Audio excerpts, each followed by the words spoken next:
Hello viewers, আপনারা সবাই কেমন আছেন? আশা করি আপনারা সবাই অনেক বেশি ভালো আছেন। তো আজকে বলতে আমি আপনাদের আমার যে ২ টা বারান্দা, তো আমি এক বারান্দায় আছি বাগানটা আপনাদেরকে দেখাবো যে কী করেছি। আসলে এখানে অনেক, অনেক গাছ ছিল।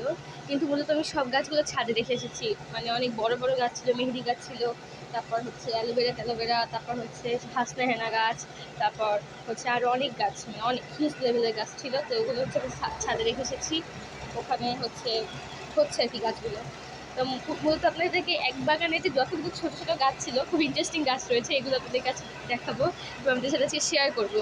আপনারা সবার বারান্দা দেখান, কত সুন্দর সুন্দর গাছ রয়েছে। আমার বারান্দায় যেরকম সুন্দর সুন্দর গাছ রয়েছে সেটা আপনাদের কাছে দেখাতে চলেছি।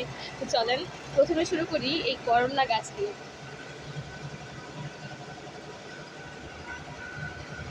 মাশাল্লাহ আমার করলা গাছটা কত বড় হয়ে গেছে, যে ছোট ছিল আগে। তো দেখেন এখানে করলা কিন্তু ধরছে, দেখাই।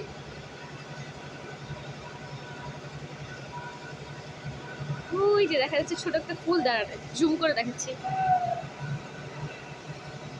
ওই যে দেখে করলা ধরছে, একটা ছোট্ট করলা ধরছে। আগে আমাদের বারান্দায় কুন্দল গাছ ছিল, করলা গাছ ছিল, আমরা প্রচুর পরিমাণে খাইছি। মরিচ গাছ ছিল, তো ওখান থেকে অনেক মানে হিউজ মরিচ, ভাবতে পারবেন না কত কেজি জানি মরিচ খাইছি।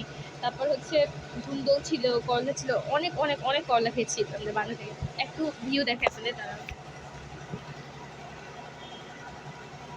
আমাদের কিন্তু 2টা করলা গাছ, হ্যাঁ, এই যে এইটা একটা আর এই যে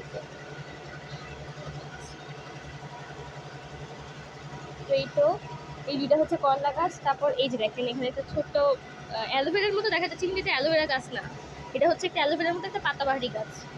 এখানে হচ্ছে আপনার পুঁই শাকের ডাল দিয়েছি, এখানে পুঁই শাক গাছ হবে আর কি। আর এটা হচ্ছে, এই গাছটা কি বলেন তো, এই গাছটা কি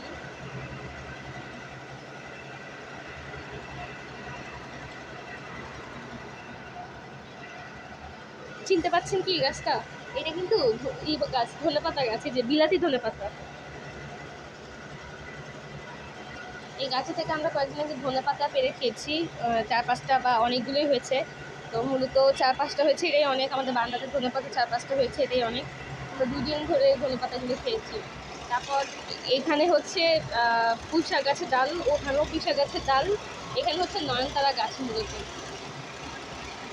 আর এটা হচ্ছে হাসনা হেনা গাছ। হাসনা হেনা গাছ আমরা হচ্ছে ছাদে রেখে এসেছি, কিন্তু ওখান থেকে একটা ডাল ভেঙে এনে আমাদের বারান্দাতে লাগিয়েছি, যেন এখানে একটা গাছ হয় আর কি, ছোটো। এখানে হচ্ছে কচু গাছ, এটা হচ্ছে কচু গাছ, এটাও কচু গাছ। এটা দেখেন কচু গাছের পাতা হয়েছে। এটা একটা কচু গাছ, আর এইটা অ্যালোভেরা গাছ, এইটা অ্যালোভেরা গাছ। আর এই যে বোতলে আমরা মানি প্ল্যান্ট গাছ লাগিয়েছি এখানটায়। আর এইটা হচ্ছে যে অ্যালোভেরার মতো দেখতে আর কি, ওই যে পাতাবাহী। এটা হচ্ছে পাতাবাহী, এটাকে বলে ইনডোর প্ল্যান্ট, মানে হচ্ছে ঘরের ভেতরে রোদ্দুর ছাড়া এই গাছটা হবে। কিন্তু আমরা এখানে বারান্দায় রেখেছি, এটা কোনো সমস্যা নেই আর কি। তো ঘরেও রাখা যাবে, বারান্দাও রাখা যাবে। এটা হচ্ছে ইনডোর প্ল্যান্ট। আমরা এটা হচ্ছে অনলাইন থেকে কিনে এনেছিলাম। আর এটা হচ্ছে পাতাবাহারি গাছ, এটা খুব সুন্দর গাছ। এটা কাটলে এখান থেকে কষ বের হয়, এখান থেকে সাদা সাদা কষ, এখানে ডালটা ভাঙবেন আপনি, ডালটা ভাঙলে এখান থেকে একটা সাদা সাদা কষ বের হবে। এটা একটা পাতাবাহারি, এটা ক্যাকটাস গাছ, ক্যাকটাস এটা। আর ওই পাশে এটাও একটা পাতাবাহারি গাছ।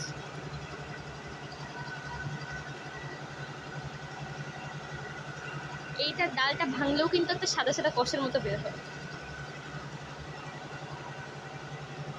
তো একটা সিনে দেখেন কতটা সুন্দর লাগতেছে আমার বাড়িটা, মানে কি বলবো।